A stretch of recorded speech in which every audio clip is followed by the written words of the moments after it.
Vale, vamos a empezar coas noticias vale. Vamos a empezar, como sempre, coas da ONU.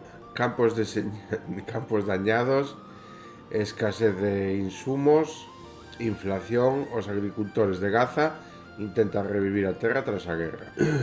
Obviamente dañada, vale. É unha forma, mira, zonas agrícolas dañadas, tractores destruídos, falta de insumos, tendas de desplazados que se estenden polos campos. Os agricultores palestinos intentan reanudar o seu traballo nas condicións máis adversas. É fundamental para, bueno, para a xente que ten esos campos, pois é unha forma de ter a súa propia comida, de que non lle falte e tamén, obviamente, de axudar pois as persoas máis vulnerables neste caso, non? Porque acaban de ser víctimas, todos eles, durante 2 anos dun xenocidio.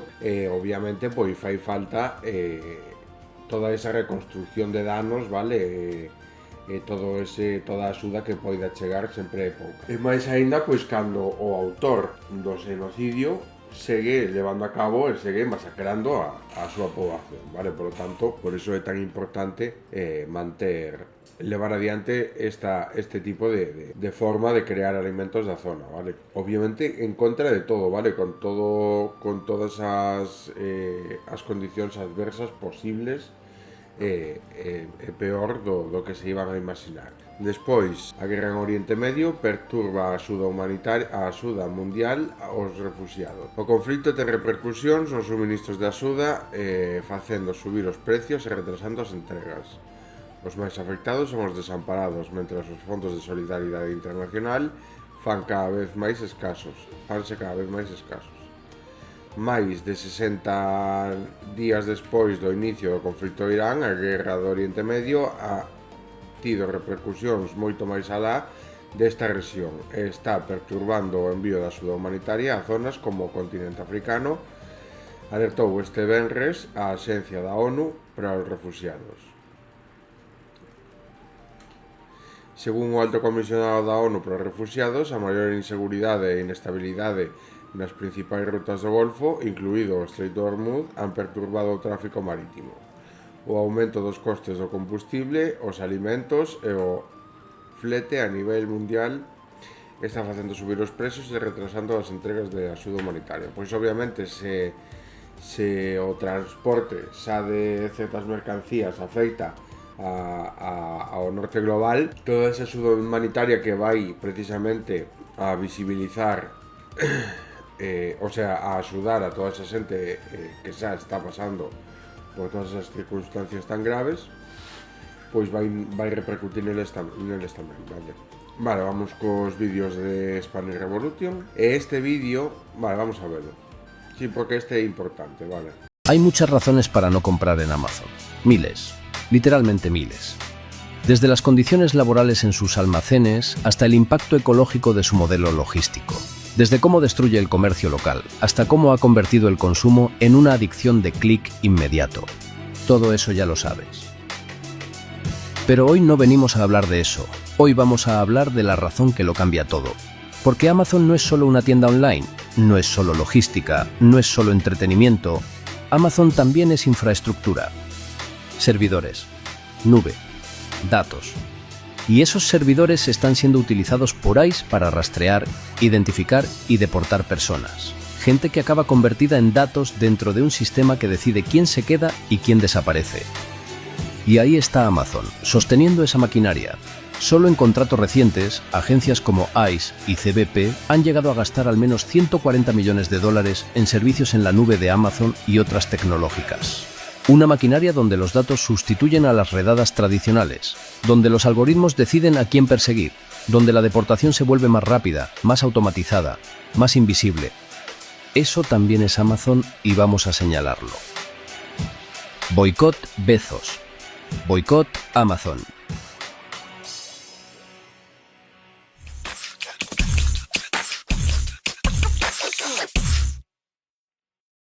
Hay muchas razones para no comprar en Amazon. Miles. Literalmente miles. Desde las condiciones laborales en sus almacenes hasta el impacto ecológico de su modelo logístico. Desde cómo destruye el comercio local hasta cómo ha convertido el consumo en una adicción de clic inmediato. Todo eso ya lo sabes. Pero hoy no venimos a hablar de eso. Hoy vamos a hablar de la razón que lo cambia todo. Porque Amazon no es solo una tienda online, no es solo logística, no es solo entretenimiento. Amazon también es infraestructura. Servidores, nube, datos. Y esos servidores están siendo utilizados por ICE para rastrear, identificar y deportar personas. Gente que acaba convertida en datos dentro de un sistema que decide quién se queda y quién desaparece. Y ahí está Amazon, sosteniendo esa maquinaria. Solo en contratos recientes, agencias como ICE y CBP han llegado a gastar al menos $140 millones en servicios en la nube de Amazon y otras tecnológicas. Una maquinaria donde los datos sustituyen a las redadas tradicionales, donde los algoritmos deciden a quién perseguir, donde la deportación se vuelve más rápida, más automatizada, más invisible. Eso también es Amazon y vamos a señalarlo. Boicot Bezos. Boicot Amazon.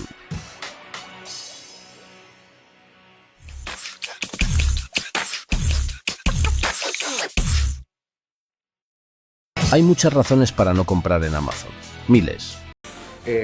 Aquí plantesa, pois, obviamente ese boicot que hai que facerlle a todas estas empresas pois que están por riba, vale? Que esas son macroempresas e obviamente danan moitísimo o mercado local. Si, eu estou totalmente de acordo pois de non favorecer, de non comprar, etc. Pero despois temos un problema moi grande, vale? É o prezo de todo. O salario dun traballador, o salario mínimo interprofesional non dá absolutamente para nada. E máis, mirando como están os alquileres, como está o precio da compra, etc. Vas, compras 4 cousas e de 50 a 70 euros non te vais a como compres unha compra para facer calquer tipo de comida, vale? E iso hai que ter en conta tamén, vale? Porque eu hai pouco tive que comprar un deshumidificador para aquí para casa, fastidiarase o antigo que tiña, e o antigo que tiña pois xa o había comprado en tenda, vale? E aínda así era unha tenda, unha marca, non o comprei en ninguna tenda pois de que sexa negocio propio, que non sexa unha multinacional. E obviamente os prezos para este tipo de cousas, vale? Moitas veces son moitísimo máis competitivos, presenta unha forma de gastar moitísimo menos nun só produto, cando compras por este tipo de empresas, vale? Deste tipo de mercado. Obviamente, a min saíame moito máis barato e dunha calidade moitísimo máis alta o produto deshumidificador e deso con todo. Obviamente, ese é o que teñen, vale?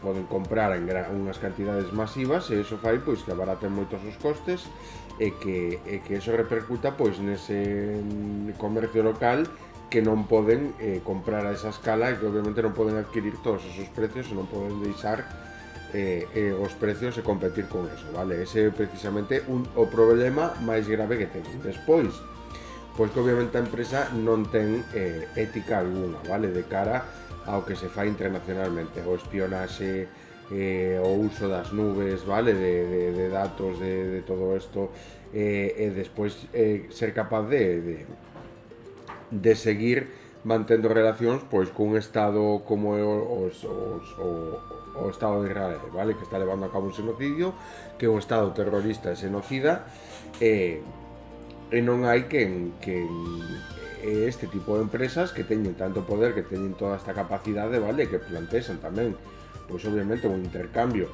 de diñeiro o mes. Obviamente plantexa un término de cara á economía, xa non só para eles, senón en general, pois que sigan mantendo relacións con este tipo de países, vale? Por lo tanto, hai moitas, sí, como din eles, hai moitísimas razóns para non comprar en Amazon, vale? Pero obviamente chegado o momento, a situación, vale, hai que mirar pois os prezos de todo e obviamente hai veces que non hai forma de competir, vale? Por non falar de eso, de que o día seguinte o tes é moito máis barato, etc, vale? E moitas veces pois hai cousas que non as encontras por aquí cerca, vale? hai que irse precisamente a este tipo de que teñen un mercado tan amplio absolutamente de todos os produtos que hai, que van a ter de todo. Por iso que tampouco hai outras formas pois de poder loitar con isto, vale? E obviamente o que hai que facer é moito máis accesible o mercado local e a alternativa que loitar nas nosas condicións, vale? Facer loitar nas condicións nas que se encontra a clase obreira contra este tipo de empresas, vale? Porque sempre vai haber moitísima xente que siga comprando. Por lo tanto, hai que facerlo dende as propias institucións e o método lexítimo, vale? Donde non repercute no bolsillo da persona máis vulnerable, senón que repercute simplemente se utilizan as institucións para eliminar esta violencia que se está generando sobre os negocios locais, que se está generando pois con todo isto, vale? O non ser unha empresa que teña unha ética visible de cara a todo isto que está pasando, vale? Vamos a ver, pois supoño que é un especial donte, vale? Que fixeron onte pois co tema do Día do Traballador. Barcelona, 5 de febrero de 1919. 8 trabajadores son despedidos de su trabajo en las oficinas de la Compañía Eléctrica Riego y Fuerzas del Ebro en Barcelona, conocida como La Canadiense. Los trabajadores querían sindicarse tras ver empeoradas sus condiciones de trabajo. Sus compañeros se solidarizan con ellos y 117 son también despedidos. Así comienza la huelga de La Canadiense, una huelga indefinida que durará 44 días. La plantilla opta por recurrir a la CNT, sindicato anarquista, para extender la huelga a diferentes gremios. Los encargados de la lectura de contadores también paran y se recaudan 50.000 pesetas en una semana para la caja de resistencia. El 23 de febrero se suman los operarios de la otra gran compañía eléctrica de Barcelona, dejando a casi toda la ciudad sin energía. El 5 de marzo el conde de Romanones ordena al capitán general de Barcelona, Joaquim Milans del Bosch, que movilice a los hombres de entre 21 y 38 años para parar los disturbios y la huelga casi general. Pero los soldados de emergencia desertan. Los trabajadores seguían consignas de la CNT. El gobierno encarcela a 300 trabajadores en el castillo de Montjuïc. El 12 de marzo Barcelona es ocupada por los militares haciéndose con el control de las empresas de la huelga. Pero la represión no consigue que los sindicalistas se rindan. El enfrentamiento entre patronos y obreros acaba en un lockout, cierre patronal de todas las empresas,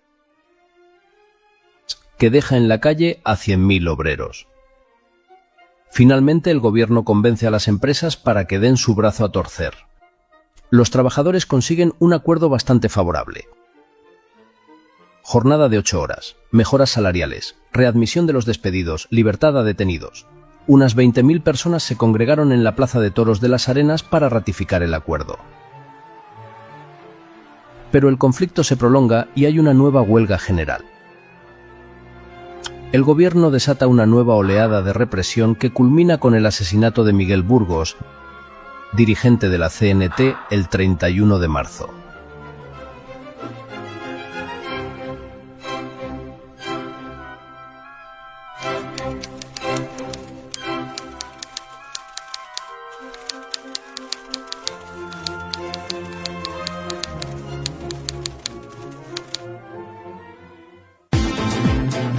Vale, pois plantesa esa realidade, vale? A realidade pois de que a clase obreira sempre foi man de obra para os empresarios, vale?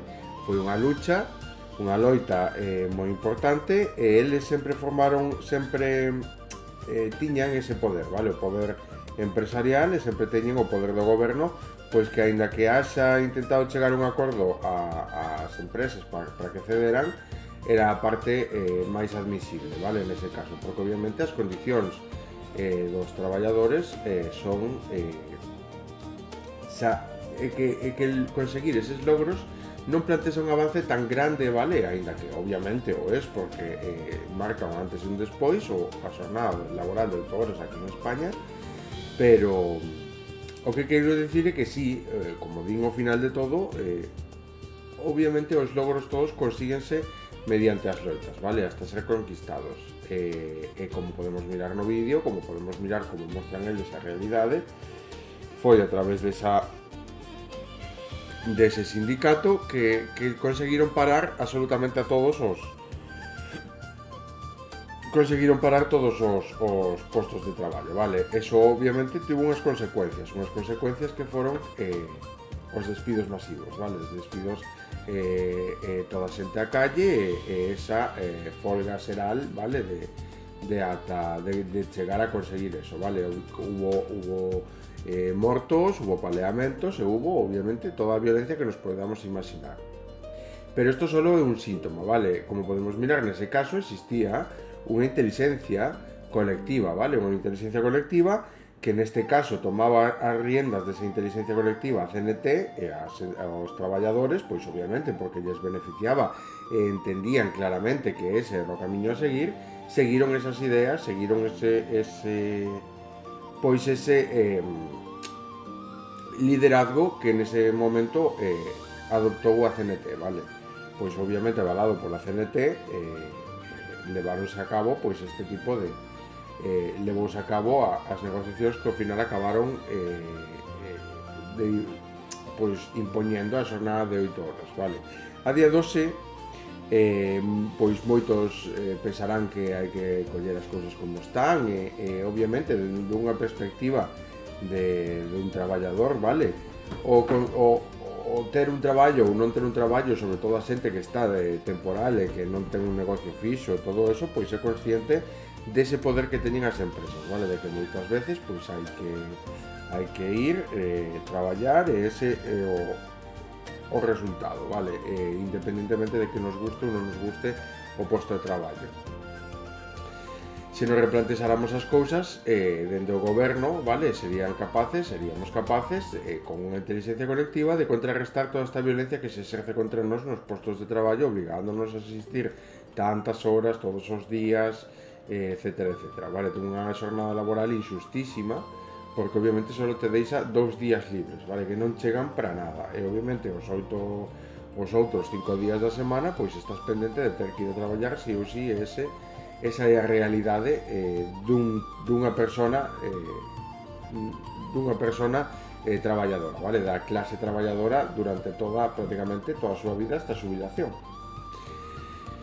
Mirando desde unha perspectiva a día doxe, non son unhas condicións del todo justas, vale? Ainda hai que rascar moito máis. Se miramos, por exemplo, para que nos chega o salario que se nos dá, o salario da clase traballadora, é moi injusto, vale? Eso falarei ou desarrollarei no segundo libro, pero obviamente o que quero reflexar de isto, a importancia, é precisamente desa involucración que a día 2 xa non existe.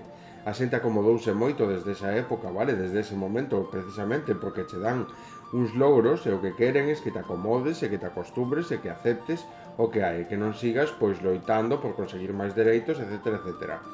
Aínda que houbo moito máis, aínda que houbo logros para a clase traballadora durante todos estes anos, a pesar de que tal, son uns logros nimios, vale? Por culpa de que o bipartidismo nunca vai a fomentar del todo, nunca vai a estar de parte da clase traballadora del todo, vale?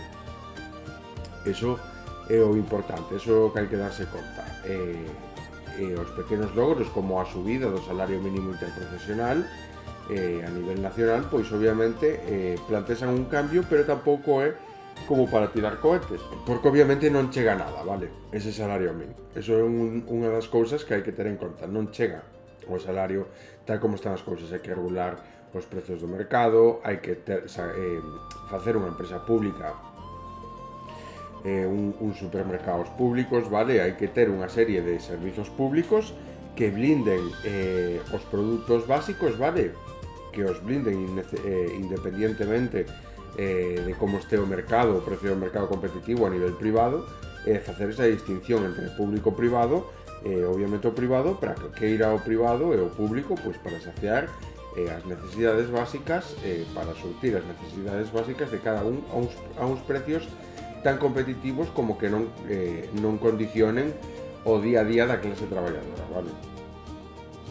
Eso creo que é a realidade. Hai que seguir loitando, pero unha das cousas que nos damos conta, unha das cousas que mostran este tipo de cousas é que se non hai un intermediario, se non hai un sindicato, se non hai alguén que mire por os dereitos dos traballadores, a clase social, a clase traballadora non ten esa consciencia colectiva, vale? Esa inteligencia colectiva que fai falta para seguir conseguindo todos esos logros. O que precisamente o que pasa é que a xente vai traballar, non se cuestiona nada e non hai ninguén que queira, non hai unha inteligencia colectiva entre varios en que ninguén leve o mando, que queira ou que queira levar coller as riendas de todo isto, vale? De todo isto e decir, pois hai que traballar hacia este objetivo, etcétera, etcétera. E leválo ás calles e que a xente, pois, lle faga caso como foi no caso da CNT, vale? E conseguir esos logros, porque podemos ver que non foi en vano, vale? Obviamente, unha das cousas que un do poder máis importante que ten a clase obreira é precisamente o tecido productivo, o tecido económico que teñen, vale? Que producen aos grandes empresarios. Por lo tanto, as empresas por non querer ir a folga, por non querer parar de producir, sempre van a querer chegar a un acordo, vale? Obviamente van a intentar facer como que teñen o control, pero obviamente o control forma parte das dúas partes, vale? Ou as dúas partes están de acordo co que pasa, ou senón non hai acordo. Cal é o problema? Hoxe en día conseguiu calar ese discurso empresarial hacia a clase traballadora. Hoxe en día hai moito traballador pois que mira antes polos beneficios da empresa, vale? E que precisamente por eso se houbera unha folga, pois iría a traballar igual, vale? Por non falar, pois toda esa xente que está pois de traballo temporal, que non se pode permitir pois non ir a traballar, porque obviamente non o van a volver a chamar e pode ter unha familia, pode ter unha serie de condicións económicas que condicionan esa decisión, vale? Teñen que ir a traballar sí ou sí, eso non é discutible. Eu creo que eso é importante, vale? Calou ese mensaxe, non se vai, ou polo menos a inteligencia colectiva non é a desa época, ou polo menos non había un líder que poidera exercer todo ese control como fixo nese momento a CNT para poder conseguir a xornada de 8 horas laborais, que faga movilizacións e que faga a xente deixar de ir a traballar e parar os tecidos productivos, vale? Obviamente porque nese momento empeoraron as condicións laborais. Eu creo que eso é o que temos que ter en conta, vale? Como di ben ao momento, ao final do capítulo, pois as cousas loitáronse hasta conseguir os logros, hasta conseguir as melloras, e o que hai que mirar e o que hai que ter en conta a hora de desarrollar e de querer cambiar as condicións da clase obreira é precisamente involucrarse intelectualmente, vale? Para crear así esa consciencia colectiva, inteligencia colectiva a través das institucións que é como que cambiar as cousas, vale? É a maneira que está feita posta na túa man para que ti cambies as cousas. O demais é xenerar violencia precisamente pola violencia recibida, vale? Como non hai ninguén que interceda, como obviamente a clase obreira perde as institucións porque a perde, vale? A xente pois tende a exercer a violencia contra a clase obreira dentro das propias institucións sobre a dereita, eso está demostrado, eso é así. Perde tamén por lo menos, por lo tanto, quedalle as calles, vale? As institucións, obviamente, non están nas mans da clase obreira, por moito que se queira pensar. Nas mans da clase obreira está o votar, pero o voto a hora de exercelo non o fai a clase obreira pensando nos seus propios beneficios, nos seus achegados máis cercanos, etc, etc. A pesar de que se quere dar esa imaxen de querer cambiar a vida da xente, podemos ver, pois, se miramos para atrás, estamos moito peor. A pesar de que hubo certos cambios sociais, temos certas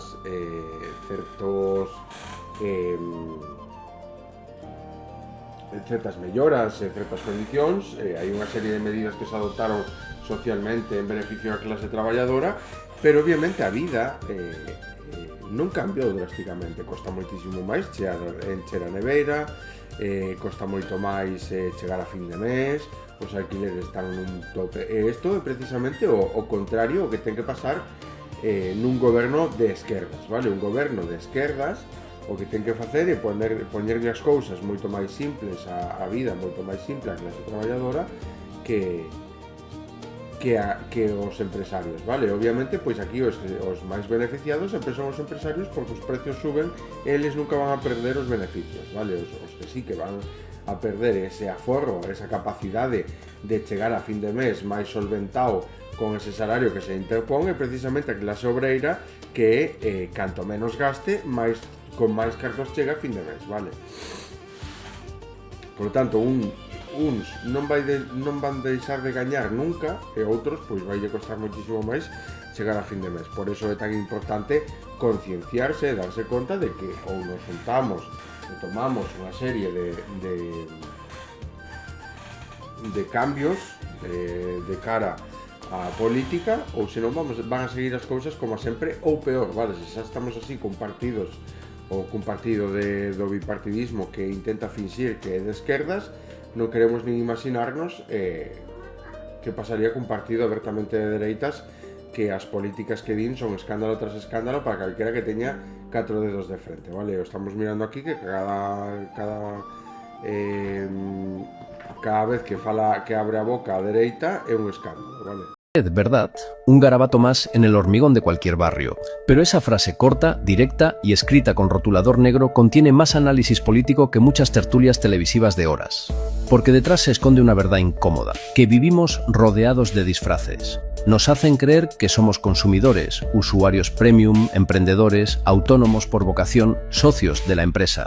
Nos venden la ilusión de que nuestra identidad está en la ropa que llevamos, en el coche que financiamos o en el nuevo móvil que aún estamos pagando. Pero la pintada desvela la trampa. Si vives de vender tu tiempo, si dependes de un salario, si tu vida está hipotecada o alquilada, eres clase obrera. No te habla como un eslogan vacío, sino como alguien que comparte acera, precariedad y cansancio. No hay distancia, hay comunidad. Te dice que lo que te pasa no es un problema individual que resuelvas con más esfuerzo o autoayuda. Es una condición colectiva que compartes con millones de personas, las enfermeras y enfermeros en hospitales colapsados, las temporeras que recogen la fruta que otros exportan, las profesoras y profesores interinos que enlazan contratos, las y los raiders que pedalean para que funcione la falsa comodidad digital. El sistema necesita que lo olvides, que pienses que todo es cuestión de talento y voluntad. Por eso la propaganda meritocrática inunda cada pantalla. Pero la estadística contradice el relato. La riqueza se hereda, la precariedad se cronifica y el esfuerzo sin red acaba en ansiedad. Y mientras tanto, el trabajo invisible que sostiene la vida, los cuidados, la limpieza, la crianza, se sigue regalando gratis o a precio de miseria, aunque sin él nada funcione. Lo brillante de esa pintada es que te coloca frente al espejo sin rodeos. Te recuerda que no eres neutral, que tus intereses no se alinean con quienes especulan con tu casa, ni con quienes privatizan tu salud, ni con quienes convierten en negocio la educación de tus hijas e hijos. Y que cada vez que olvidas esa pertenencia, otros la aprovechan para usarte como mano de obra barata o como carne de cañón en guerras que no son tuyas. La pintada no es una ocurrencia, es un recordatorio. No te pide pureza, te pide lucidez, no exige heroísmo, propone memoria, porque cada derecho que hoy parece intocable fue conquistado cuando la clase obrera se reconoció como tal y se organizó. Así que sí, parece solo una pintada en un muro de cemento, pero es en realidad un manifiesto comprimido, una advertencia urgente, una mano que te agarra del hombro y te dice: date cuenta, primo, porque el día en que lo entiendas empieza la política de verdad. Este é o principal problema, vale? Isto aquí podemos meter a alegoría da caverna de Platón, vale? No que, pois, a realidade é unha e hai unha serie de sombras, pois, que te fan pensar que pois que estás vivindo que eres máis do que en realidad eres, que formas parte da empresa, que eres un socio da empresa, cando en realidad non, etcétera, etcétera, vale? O que hai que darse conta é precisamente nas condicións nas que estamos, vale? Eu o deixo ben claro desde un principio. Eso é algo que para min parece inaceptable, o sea, inaceptable non, pero pareceme importantísimo deixar claro desde o principio. Eu non penso cambiar de opinión porque a realidade é esa, vale? Eso é o que en realidade está pasando. É precisamente pois que o feito de que te chegue o que o salario te dé para pagar hipoteca, para pagar alquiler e que de comer con moi poucas cousas que te sobren os cartos para poder facer algo máis de ocio o mes, eso implica que obviamente se vive nun estado de pobreza, vale? O non chegar a fin de mes é pobreza, porque ti non tens unha solvencia, ti non tens unha solvencia económica, non podes tela, porque non podes chegar con esa solvencia económica a fin de mes e non podes ahorrar, etcétera, etcétera. Eso implica que te están condicionando a vida, vale? Ainda por riba te condicionan a vida para que os poucos cartos que che quedan para poder disfrutar ti dun tempo ou de ter un proxecto ao día de mañán e poder traballar de algo que en realidad te guste, o que faz é gastalo en cousas que en realidad pois non fan falta, que precisamente o que te intentan é dar un estatus social, aparentar pertencer un estatus social ao que non se pertenece, vale? Non é normal pois que un pai, unha familia de clase obreira, tanto a nai como o pai, pois teñan 3 fillas e as 3 fillas cada ano pois queiran un móvil novo de que vale 1000 e pico euros, que implica un salario mensual, vale? Obviamente eso é inviable, pero é precisamente o que se quere, vale? É como vivir por encima das súas posibilidades e aparentar pertencer pois a unha clase social que en realidad non se pertence a esa clase social, vale? E por eso é tan importante precisamente eu desarrollo o meu concepto de paternidade, de querer ter fillos ou non, precisamente o que vas facer, por moito que ti intentes maquillar esa realidade dese neno e de que acabe traballando nunhas oficinas ou que acabe traballando pois imaginémonos que lle vai o mellor posible implica pois creo que é así, pois traballar streameando, vale? Ti fas un stream, xogas a 4 videoxogos e ti cobras pois $500,000 o mes ou se non máis, vale? Eso sería, eu creo que tal, porque traballes dende casa facendo algo que che gusta e chega un momento que ti non tes por que seguir facendo, vale? Podes seguir a túa vida e tal, pero isto implicaría vivir nun mundo no que sigue existindo violencia, se sigue explotando a xente, e aínda que ti estés nun escalafón un poquinho máis alto, aínda que ti estés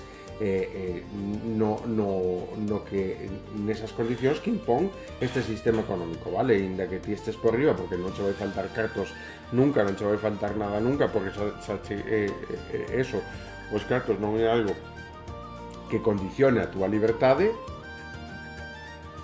implica que pertences a un sistema que te beneficia a ti, no que chegaste máis alto e que te dá unha estabilidade moito máis por riba de centos de miles de persoas no mundo, vale? Estás colocado pois nunha posición privilexiada que non ten pois moitísima unha parte tan nimia da sociedade, vale?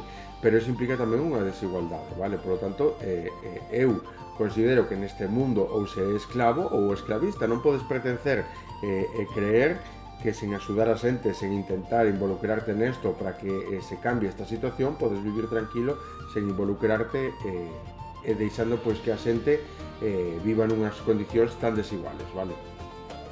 A min parece moi importante, pareceme que non perder o norte, vale? Non perder o norte e darse conta de que non se trata de que alguén chegue aí e de que sexa privilexiado, e precisamente de ter máis privilexios que alguén e que eso che guste, senón que todos teñan os mismos privilexios e que a ninguén lle falte de nada, vale? Eso se trata precisamente o de non deixar a ninguén atrás, vale? Eso é a parte máis importante dun equipo, vale? Dun equipo ou de calquera, que ninguén se quede atrás, vale? Mirar sempre por o un por o outro e precisamente pois desa forma conseguir pois eses logros para todos, vale? Por lo tanto, por eso me parece a min un pouco traición o chegar a certa posición social, ter todo ese poder para intentar concienciar a toda esa xente e non facelo e seguir a túa vida como se nada, vale? Como se non te importara, sen involucrarte nesto, sen intentar visibilizar a realidade, vale? Simplemente esa xente está posta aí para seguir creando pois todas esas sombras da que falábamos na alegoría de Platón, vale? Pero é precisamente eso, a clase obreira, obviamente, só pode seguir sendo clase obreira pois con esa alegoría de Platón, vale? Pois mentras ti lle pintas pois todas esas sombras na parede na que eles están entretenidos, non se dan conta de que a realidade é que levan toda a vida traballando con unha empresa que xenera miles de millóns, para os que solo son un número, e que ou mira el polo seu propio beneficio, vale, intentando levar a cabo o seu propio negocio para intentar salir desa situación de clase obreira ou intentar vivir sen depender da empresa nin xenerar de cartos a alguén máis, senón xenerar a túa propia, crear postos de traballo ti, crear algo bo, vale, sería un pouco empezar a salir de todo eso. Salir de todo eso implicaría, pois, empezar a darnos conta de que o sistema económico, cambiar por completo o sistema económico para que estea a nosa disposición e non estar nós poñendo os nosos corpos a disposición do sistema económico para que siga funcionando, vale? Porque esa é unha das mentiras que che contan nesta alegoría de Platón, que é que se necesita que senón pois todo se va ao tacho. Bueno, pois se todo se va ao tacho depende precisamente da espalda e do corpo da xente traballadora, que se vai ao tacho, que se vai a economía a tomar por culo se non ten en conta as necesidades e non crea un salario, un posto, un estilo de vida digno para todos, vale? Incluindo pois as persoas que máis poñen, pois despois chegan a xubilación queimadas, vale? Donde a espalda e o corpo pois xa non están nas condicións que debería estar precisamente por haberlo deixado deslomándose toda a vida.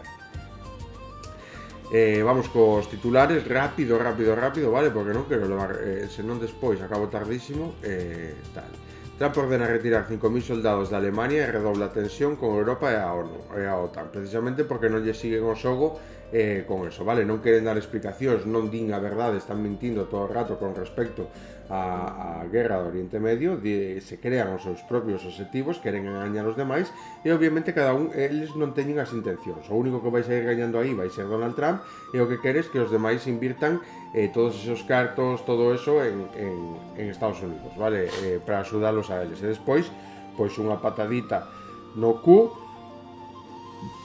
e a seguir pagando os aranceis, non? Bueno, pois primeiro para que os compañeiros dunha asociación como é a OTAN hai que respetalos e non podes interpoñer todos eses aranceis e facer a vida imposible a Unión Europea despois querer pois que te axuden nas túas propias encomiendas, vale? Isto é como a de Don Quixote intentando loitar contra os molinos de vento, vale? Alemania, tras a retirada das tropas, Europa debe velar pola súa seguridade, eso é verdade, vale? Autonomía europea e deixar de mirar por Estados Unidos, pero sabe paso que se está intentando enfocar a autonomía, a seguridade propia de Europa, enfocala tamén a intentar cambiar as cousas para todos, vale? Non só para os que para a xente, senón para a xente a que non lle vai influenciar as maiorías, vale?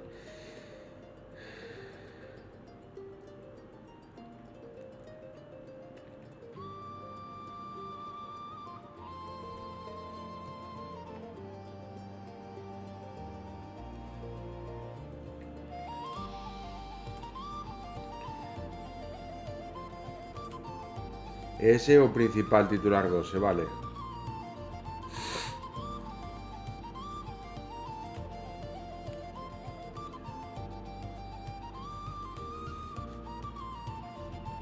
A Xunta encabeza unha insólita maniobra para desprotexer o lobo en contra do goberno, pois sempre intentando beneficiar a xente aos seus, vale? Obviamente, se desprotexes o lobo, vais acabar con eles. Se buscades un documental do lobo, vale, mirades, está en peligro de extinción, vale, e acabamos tomando pois absolutamente todo o territorio que antes lle pertencía a él, antes todo era monte, fomos afastando o lobo contra o monte, vale, cada vez máis, precisamente por esa ampliación da sociedade civil. O lobo é o medio que tiña, vale?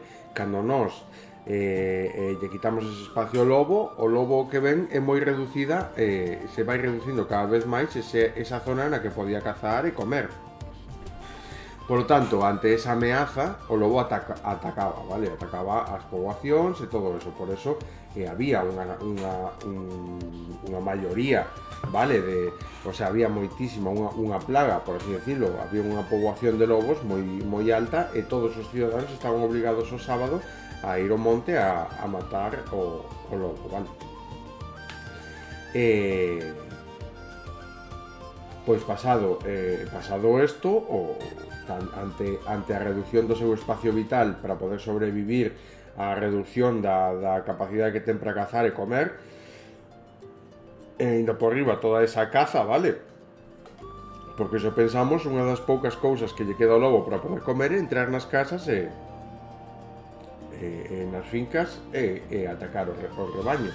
Hai que pensalo todo dentro do seu método de supervivencia, vale? De feito, eu teño visto imágenes, e as poucas imágenes que se sacan que se miran dos lobos en pleno monte, están famélicos perdidos, vale? Están delgadísimos, non son lobos que estén ben alimentados, e precisamente están pasando moi canutas, vale? Obviamente depende da zona, pero hai zonas nas que está xa extinto. A CIGA, a primeira sindicato de Galicia, leva a súa manifestación de 1 de maio a Lugo para protestar contra a deriva autoritaria. Vemos que está pasando ese problema que intentan, pois, coa tránsfuga do PSOE, pegar ese golpe de Estado, vale?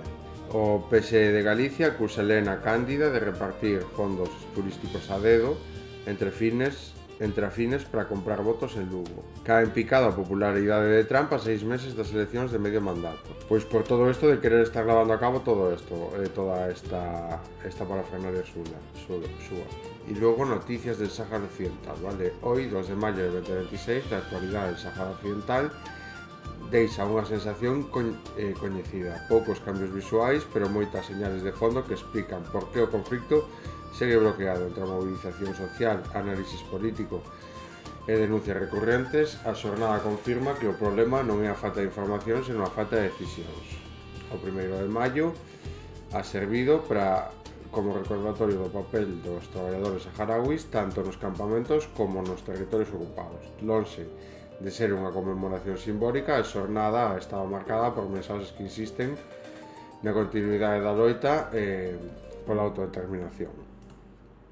Obviamente é algo totalmente legítimo para eles, é algo que o propio dereito internacional blindou e deulles a razón, e obviamente, pois agora Marruecos, como non era capaz de aceptar eso, pois tomou as súas consecuencias, vale? Non, por lo tanto, o que non hai que discutir é que se saia de Marruecos, senón que o que hai que facer é tomar medidas para que saia de aí, vale? O terrorismo de colonos aumenta, docenas de feridos queiman vehículos e rouban equipo agrícola. Al-Ayam, os colonos queimaron un vehículo e excavadoras, roubaron tractores agrícolas e intentaron queimar un vehículo. Nunha serie de ataques contra varias gobernacións. No curso dos cales atacaron casas, roubaron unha tenda de campaña e equipo agrícola, cerraron unha carreteira impedindo que os agricultores accederan ás súas terras e golpearon severamente a varios deles. En Masafer, Yatta, ao sur de Hebrón, os colonos lanzaron unha serie de ataques. O activista Osama Makarra informou que un grupo de colonos de posto avanzado establecido na terra dos cidadáns desmantelou unha tenda de campaña polo cidadán Farid Abu Ali na zona de Wadi al-Jawaya e a roubou, ademais de roubar outras ferramentas agrícolas. Señalou que un colono armado impedía que a agricultora del Amanda e a súa familia chegaran ás súas terras, cosecharan os seus cultivos agrícolas, permitíndolle que deportaran pola forza das súas terras nesa zona. Destacou que os colonos atacaron a terra dos cidadáns na aldea de Al-Burs, ao suroeste de Hebrón, e dispararon as súas vacas nela, despois de que impediron que os propietarios accederan a ela. Pois obviamente terrorismo dos colonos, vale? Está levando a cabo todo o ataque de tal. De feito, eu non sei se coincidiu aquí algunha vez mirar a cara, non? desa xente que se pensa pois está no dereito de chegar aí e expropiar terras que non son delas solo porque o seu goberno non está ben da cabeza e esparce todo ese trastorno mental por toda a cidadanía, e podemos ver agora pois que toda a cidadanía padece a mesma enfermedade que ese goberno que implantou ese trastorno como norma social. Por lo tanto, vemos unha sociedade totalmente trastornada, vale? Trastornada, que ten incapaz de discernir a realidade e de discernir pois que esa xente é xente que leva toda a súa vida aí e que non ten dereito absolutamente ningún, nin o ten o seu goberno, nin ten el a chegar aí e quedarse coas terras de nadie, nin a queimar o coche de ninguén, solo por 4 merdas que lle hayan contado, que lle hayan lavado o cerebro, vale? Esa é a realidade pois das persoas que están sendo víctimas desta agresión por parte dun estado xenocida e terrorista, vale? Estas son as consecuencias de deixar que este tipo de xente goberne o mundo e se quede tan campante, vale? Goberna o mundo e se saen coa súa. Tanto Estados Unidos como Israel se saíran como coa súa, pois prácticamente nos miraríamos sumidos nese problema, vale? Irán apunta que Estados Unidos debe elixir entre a diplomacia ou a continuidade da confrontación. Israel detén a 2 activistas de Gaza tras interceptarlo. Trump di ao Congreso que han terminado as hostilidades con Irán. Trump elude o plazo legal para obter o respaldo do Congreso a súa guerra a Irán ao enviar unha carta aos líderes legislativos asegurando que as hostilidades han terminado gracias ao alto lume en vigor. Spirit Airlines cerra cando a compañía di que non pode manterse o día cos precios máis altos do petróleo. Trump incumple os fallos da Corte Inferior nunha demostración sen precedentes. Cando un xuez federal derribou unha política de administración Trump de manter os decembre pasado parecía un duro golpe. Bueno, pois non está ben traducido, vale? Parecía un duro golpe por o esforzo de deportación masiva do presidente. En cambio, o funcionario do Departamento de Xustiza insistiu en que o fallo non era vinculante e a administración continuou negando aos detidos de todo o país a oportunidade de ser liberados. En febreiro, o xuez da Corte de Distrito, Sunshine Sykes, estaba farto. Sykes, un candidato do presidente Joe Biden, acusou os funcionarios de Donald Trump nun fallo dese mes de buscar erosionar calquera apariencia de separación de poderes e agregou que só poderían facelo nun mundo onde a Constitución non existe. Dificilmente aislado, o caso ilustra un patrón máis amplio de desafío ás decisións da Corte Inferior no segundo mandato do presidente Donald Trump. O feito de que os funcionarios de Trump non cumplan as órdenes judiciais se ha destacado notablemente en casos individuais de inmigración, pero unha revisión de centos de páxinas de registros judiciais por parte da Associated Press tamén mostra un registro extraordinario de violacións en demandas por cambios de política noutros movimentos. Nos primeiros 15 meses da segunda administración Trump no cargo, os xuíces dos tribunais de distrito dictaminaron que estaba violando unha orden en al menos 31 demandas en unha amplia gama de temas, incluídos despidos masivos, deportación, recortes de gastos e prácticas de inmigración. Según a revisión dos registros judiciales de Associated Press, eso é aproximadamente unha de cada 8 demandas nas que os tribunales han bloqueado polo menos temporalmente as accións da administración. Bueno, pois están tentando facerse co control de todo, vale? Como vimos dicindo hai tempo. Intenta romper a Constitución, obviamente eso lonxe de ser ilegal, que sabíamos que lle da igual, pois é anticonstitucional, vale? Que hasta ahora, pois con esa gorra que quería poñerse cada vez que intentaba demostrar algo, pois parecía que apoyaba claramente a Estados Unidos, pero apoyar claramente a Estados Unidos implica tamén pois ter en conta pois todos esos logros e a Constitución, vale? Sobre todo pois esos logros e eso que tamén fixo que foi esa separación de poderes, vale? E nada, vamos con violencia de xénero. E nada, volver a recalcar que se non mirachedes, se non escoitachedes o podcast de Cassandra News, que o escoitedes, porque é un contido pois moi importante, vale? Un contido pois aparte das reflexións que fan sobre como está asimilando a día de hoxe a sociedade como está asociando o feminismo, vale? Como está asimilando, como está interpretando, como está actuando para eliminar as violencias machistas, vale? Tina Mon desmonta con criterio, datos e argumentos a falacia histórica das denuncias falsas en VG, aínda que se trate de revestir en parte con novos relatos. Señales de que podrían indicar abuso sexual a menores según especialistas: comportamiento sexual, cambios bruscos, problemas físicos en causa aparente, trastorno do sono ou alimentación, regalos injustificados, aislamento. Isto é importante, vale? Igual dedicamoslle un capítulo en especial dun domingo pois a identificar, vale, os abusos sexuais. A policía derriba a porta dunha vivenda en Vitoria para socorrer a unha muller que estaba sendo agredida pola súa parella. A muller estaba pedindo auxilio a gritos. Foi trasladada ao hospital con lesións. A Fiscalía pide 28 anos de cárcel para un acusado de violencia continuada e de feminicidio da súa esposa, tras arrastrala co coche e abandonala cunha ferida mortal na cabeza sen auxilio. O xuízo arrancará a próxima semana. Un testigo dá a voz de alarma ao ver como un home agrede a súa esposa no aeroporto de Xerez. O agresor foi detido ante os mesmos axentes e ante os mesmos axentes a ameazou. Cando cheguemos a casa baste enterar. O fillo a convenceu para non denunciar o seu pai. Pois aí o fillo fixo mal, vale? Non sei en que momento pode quedar libre este home e poden deixar todo o tema.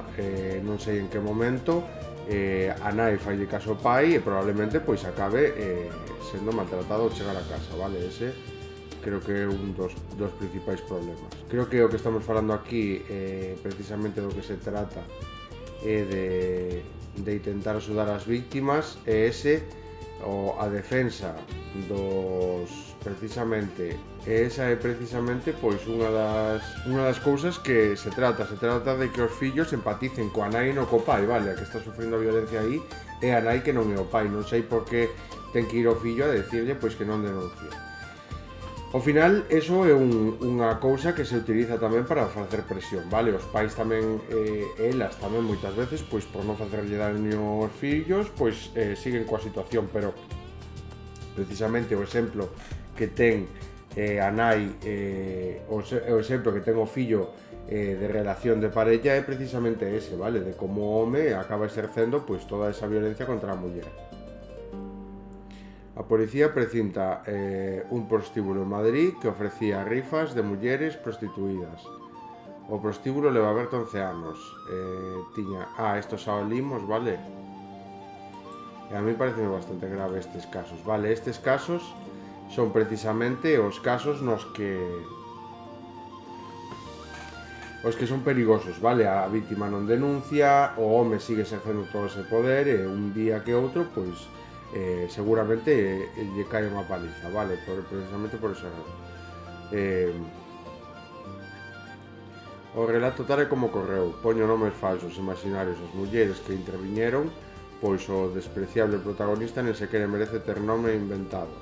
Tal foi a súa mezquindad. A señora maior, ou non tan maior, a coñeceremos por Consuelo. A valente muchacha que deu o grito de alarma, Carolina, e a segunda testigo, Mercedes.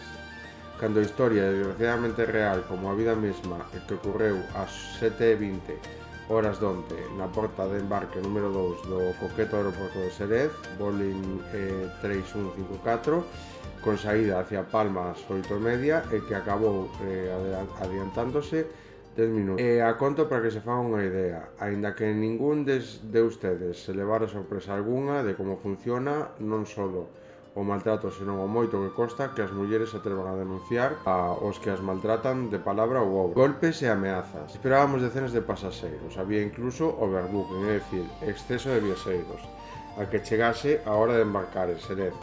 Non hai sardineiras, nin finger, nin pasarelas. Chegas o avión camiñando polas pistas hasta o Boeing, cuyo morro casi toca as cristaleiras da inmensa sala de espera. Unha sola grande e común para as 5 portas de embarque.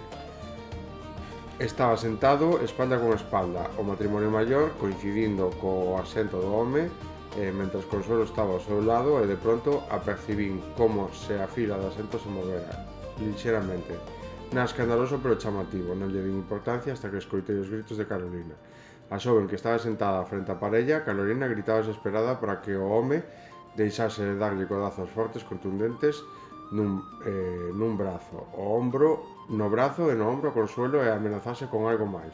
Carolina chegou a poñerse en pé e en ningún momento fixo ademán de enfrentarse ao home, entre outras cousas porque o aeroporto é tan pequeno que a parella de Garda Civil acudiu de inmediato ao oír os gritos de Carolina. Mercedes mais eu, que repito, habíamos estado a punto de intervir, oímos nítidamente como cando un dos gardas collía sen violencia ningunha contacto ao home polo seu antebrazo esquerdo, o agresor lle soltou a súa esposa asustada e pouco asustadísima. O agresor lle soltou a súa esposa. Cando cheguemos a casa basta enterar. O matrimonio, por descontado, vive en Palma e teñen un fillo, sí. Poucos minutos despois de que a Garda Civil lle levase o home ás dependencias que teñen no aeroporto, regresou o máis xoven dos policías para pedirlle a Carolina se podía relatarlles xa no seu despacho o ocurrido. Carolina nos deixou os seus enseres e foi con ele. Regresou aos 5 minutos e non había moito que contar, aínda que fose tremendamente desagradable e denunciable. Non volvimos a saber máis do agresor e entramos no avión. Cando estábamos a todos sentados, unha parella de azafatos tremendamente amables e, por descontado, tremendamente sensibles, acompañaron a Consuelo ao seu asento. Carolina se sentou, curiosamente detrás de min, que tiña o asiento 5C. Tras haber acomodado o Consuelo, ofreceu auga, algo de comer e uns bombóns. O azafato lle preguntou a Carolina como se encontraba e se necesitaba algo. A muchacha respondeu que estaba ben e que solo sufría por Consuelo. Evidentemente, dos centos de pasaxeiros que viaxaban, ninguén se enterou do percance. Ninguén. Eso sí, o comandante suxeriulle a súa tripulación que lle ofrecesen a Consuelo a posibilidade de ir máis cómoda e protegida nos asientos delanteiros, pero a muller di que se había instalado no seu e, tras agradecer o ofrecemento, non se moveu. Xa saben ustedes que, en canto o avión toca a terra, os pasaxeiros volvense locos, se levantan de inmediato e os seus asientos, e incluso mentre o avión va camiño do seu aparcamento, xa están sacando os maletos dos maleteiros superiores. E si, así ocorreu o tocar terra sobre as 10 horas de onte, martes de San Xoán. Mira, Consuelo justificou o comportamento do seu esposo, chegando a decir que ten prontos, pero que enseguida se lle pasa, que iba medicado. E todos pensamos, por Deus, está volvendo a suceder. É unha das cousas que dicimos aquí, vale? Intenta blanquearse e normalizar eso, vale? Ten prontos, enfadas, etc. Obviamente, asumindo elas, vale, esa carga. Obviamente elas non teñen por que ser víctima da violencia deste home, e este home pois acaba recaendo sobre ela, pois el é así, ten prontos, etc. Carolina, ao detectar en efecto que o fillo de Consuelo estaba lle dicindo a súa nai que non podía denunciar ao seu pai de ninguna maneira, díxolles a parella de Garda Civil que ela se había cumprido, que xa había feito o que creía que debía facer, e que a policía de Sedez tiña os seus datos e que o sentía moito, pero que ela non perdía ningún minuto máis se a señora quere correr o riesgo de non denunciar, pero que ela non quería ningún minuto máis. E, en efecto, cando os tres, Carolina, Mercedes máis eu, nos sentamos nun rincón da sardineira, insisto en que o resto do pasaxe sospeitase nada, no trayecto hasta a sala de equipaxes do aeroporto da Palma só pudimos lamentar e comentar con amargura esa maldita coletilla de logo pasa o que pasa, despois pasa o que pasa. Se ese home se atreve a facer o que ha feito en público, en plena sala de embarque, que non se atreverá a facerlle a súa muller na intimidade do seu fogar. Comenteilles a elas, insisto, coa boca pequena, que se atrevera a facelo, no, que lle habrá feito xa. E nada, outro caso máis, vale, no que pois probablemente se non denunciou todo eso, pois esta persona sigue convivindo co seu maltratador, vale, que non nos sorprenda pois que despois pasen cousas como vin aquí, pois despois pasa o que pasa. O que non é normal é tamén, pois se ela quere correr o riesgo de non denunciar, vale, pois creo que habendo testigos e habendo unha serie de persoas que estaban ali que presenciaron eso, pois podíase haber posto a denuncia igual, aínda que non repusera a muller, aínda que aínda mirábamos aí pouco que como a muller non había denunciado, pois precisamente por eso se saíra coa súa ou outra, non? Vamos a deixalo aquí. Este tipo de cousas non é un caso aislado que haya pasado no aeroporto, senón é algo que se dá todos os días, vale? Estas son as situacións coas que teñen que convivir as vítimas de violencia de xénero. E despois, pois obviamente non só que miramos que é a punta do iceberg as detencións por maltrato ou simplemente pois a morte das mulleres e o que miramos pois é a noticia de como a muller pois foi asesinada, vale? Precisamente por este tipo de xente, vale, que non respeta absolutamente nada pois as súas mulleres, vale? E que non hai precisamente o problema podemos mirar como se existise algún tipo de formación feminista, vale, nas aulas, pois sería o propio neno o que insistiría ou que xa habría denunciado de que esa é a realidade da súa nai na súa casa, vale? Que o fillo queira protexer un maltratador é precisamente porque non ten consciencia do que lle está facendo a nai, vale? E que precisamente o que hai que facer é visibilizar eso, vale? O primeiro, pois se queren tratalo dentro da casa, pois perfecto, vale? Comentalo ou que o neno, pois obviamente a formación que se lle den que dar os nenos nas aulas é precisamente a de comentar eso e de comentalo como dicindo, mira, isto non o podes facer, isto é violencia machista ou estamos dando no colexio, etcétera, etcétera, é ilegal o que estás facendo e obviamente intentar arranxalo dende casa, vale? Se queren ou tal, pero se non denuncialo e obviamente pois o home ten que ir e pagar por eso, vale? Por eso é tan importante a educación aos rapaces, vale? Aos nenos no colexio, porque obviamente podemos ver que as consecuencias precisamente de non dar esa educación é que a educación que eles están recibindo é a que o pai lle está dando a súa nai, vale? A violencia. Esa é a educación que eles teñen de como levar unha relación. E eles entenden pois que é moito máis grave denunciar ao seu marido por maltrato que o marido este maltratando a ela cando sabe que non ten que maltratala e moito menos pois a unha persoa coa que decidiu pois convivir, manter unha relación, etcétera, etcétera, vale? Aí hai esa distinción, vale, no que o machismo, o patriarcado segue impoñendo a súa lógica, vale, impoñéndose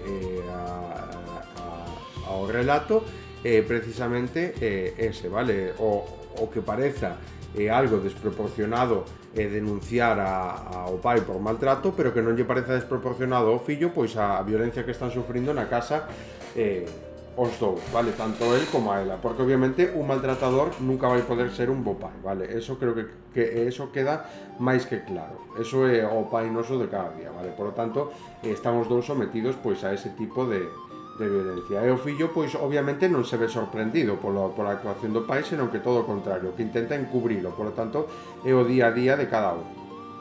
Por lo tanto é eso, vale, precisamente de eso se trata a formación del feminismo, de eso se trata informar os nenos para que eles entendan, vale, sepan identificar que eso é violencia machista e que é moito máis grave que el este maltratando a súa nai que a nai denuncie o seu pai, vale, precisamente por facelo, porque seguramente non veña de agora e isto sexa un tal, vale, precisamente é moitísimo máis grave a situación cando o pai lle di, cando cheguemos a casa vas a enterar, por lo tanto a mí xa non me parece ni medio normal, vale.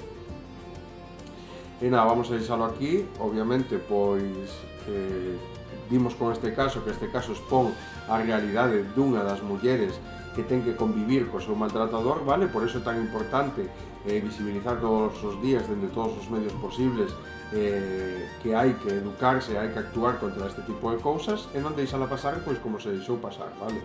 Obviamente, todos consideramos unha pérdida de tempo ter que estar neste tipo de situacións, sin poñer denuncias, etcétera, etcétera, porque o que queremos é seguir coas nosas vidas, vale? Pero cando as nosas vidas vense aflixidas polos maltratos, digo eu, que eu pois teño que convivir tamén cunha persona que non está ben da cabeza e fai unha vida imposible na miña propia casa, que é a miña propiedade, pois eso é así, e moitas veces pois non nos apetece denunciar e todo eso, e incluso os meus irmáns tenden a intentar protexer que non se denuncie ou que non se tome medidas contra isto, vale? Cando obviamente o que ten que impoñerse, o que ten que formarse, o que ten que ter a cabeza de saber como se ten que convivir é a outra persoa. O malo non é o que está denunciando o malo ou o que quere botar de aí a unha persoa que pois que fai ruido e que é un maltratador psicolóxico, senón que o malo é precisamente o maltratador psicolóxico, non? Pois que non maltrate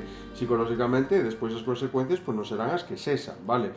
Pero esa é a realidade na que vivimos hoxe en día. Se tende a protexer sempre o maltratador e nunca a víctima, porque o maltratador tende a exercer máis violencia e tende a impoñer a violencia para precisamente como é gravísimo, pois chegar a denunciar, levar a teu pai ante isto, porque o teu pai, etcétera, etcétera, vale? Este tipo de situacións o levo vivindo eu toda a vida, vale? O levo vivindo eu tendo que convivir cun maltratador que di ou eso, vale? Eu non o considero meu pai, pero obviamente teño que convivir con ele. É un maltratador psicolóxico, eso é así. É un maltratador tamén físico, nos, pois obviamente pegábanos e todo eso.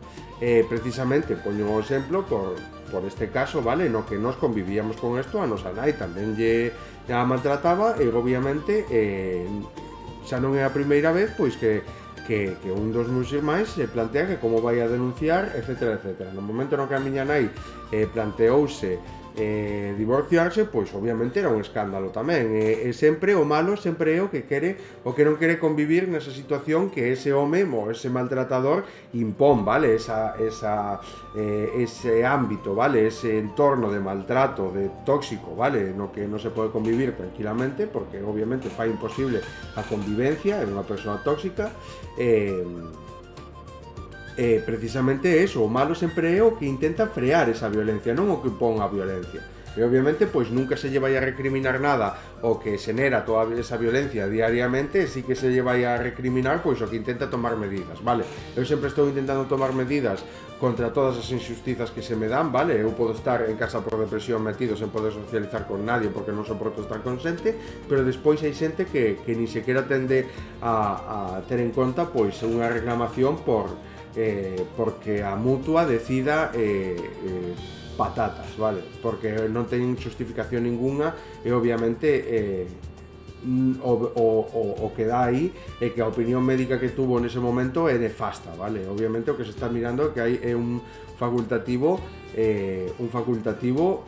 negligente que non ten que estar exercendo medicina, pero o que se fai é protexer precisamente o que exerce a violencia, vale? Aínda que no seu posto de traballo este exercendo a medicina dunha forma nefasta, vale? E obviamente sexa motivo de sanción, pois ni sequera se toma en consideración. Obviamente eu estou intentando levar a cabo unha convivencia sana na miña vivenda, convivo cun maltratador, pero que sempre é así. Un maltratador nunca vai ser un bo pai. Xa foi un maltratador coa miña nai, leva sendo un maltratador na convivencia mutua do propio edificio, da propia casa, leva sendo un maltratador toda a vida, por lo tanto non cambia, vale? Nunca se lle vai exixir nada a él, e sempre se lle vai exixir pois o que denuncia, o que di isto non pode ser, e que entre na miña casa, etcétera, etcétera, non? O malo sempre vou ser eu, porque despois pasa o que pasa. Pois eso é así, e esa é a realidade dunha persoa que convive cun maltratador, vale? Esa persoa pois nunca vai asumir absolutamente ninguna responsabilidade, sempre se vai querer que ten non sei que, pero despois frente a frente non vale para nada, vale? É unha persoa de merda, e obviamente, pero xa os seus atos o din, vale?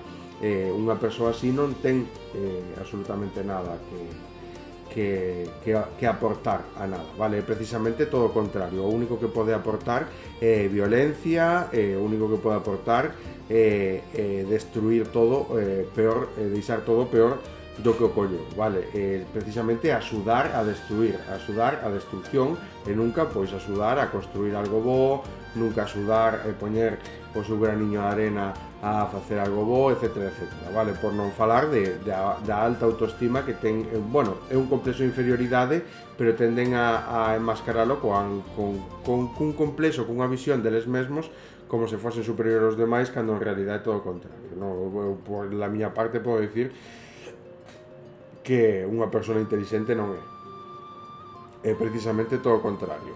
E obviamente eso, vale, o expoño porque é un caso que a mí me recorda moitísimo, vale, pois o ter que xa non só é a difícil decisión de ter que convivir cun maltratador, senón que cada vez que intentas dar un paso xurídico, un paso xusto, vale, precisamente para intentar librarte dese maltrato, desa violencia que se xenera encima da túa persoa por parte destes maltratadores, é todo o contrario, vale, a opinión pública e a opinión de toda esa xente que ten coaccionada, de que obviamente se deixa levar e que non ten pensamento propio, pois porque se tivera pensamento propio o que se daría en conta é que precisamente o culpable é o maltratador que non a víctima, vale?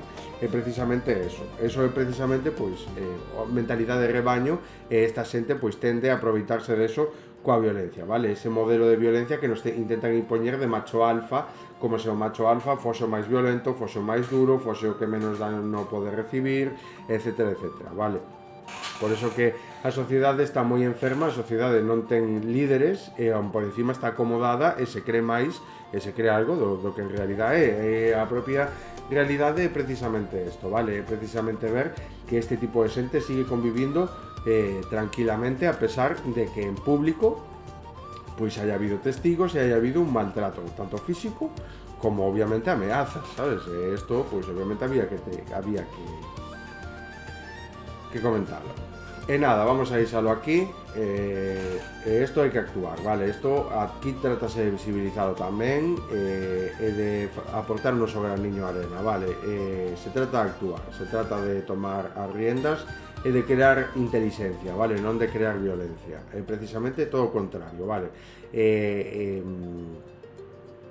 Ao xenerar violencia, pois obviamente destrúes calquer capacidade de inteligencia que hai polo medio, vale? E ese creo que é o que temos que entender. É unha desgracia pois que esta muller pois obviamente haya ido a casa e este convivindo ahora co seu agresor, vale? Esperemos pois que non haya unha noticia na que saia esta persoa pois como que foi agredida, etc. Ainda que o mellor que pode pasar pois é que o deteñan a él, vale? Que o deteñan e obviamente unha orden de alonsamento e protección á víctima, porque xa podemos ver que as órdenes de alonsamento as pasan polo forro, vale? E nada, vamos a deixalo aquí. Mañán toca especial, vale? Un especial sobre a felicidade. Esa mañán o desarrollamos ben, vale? Chao.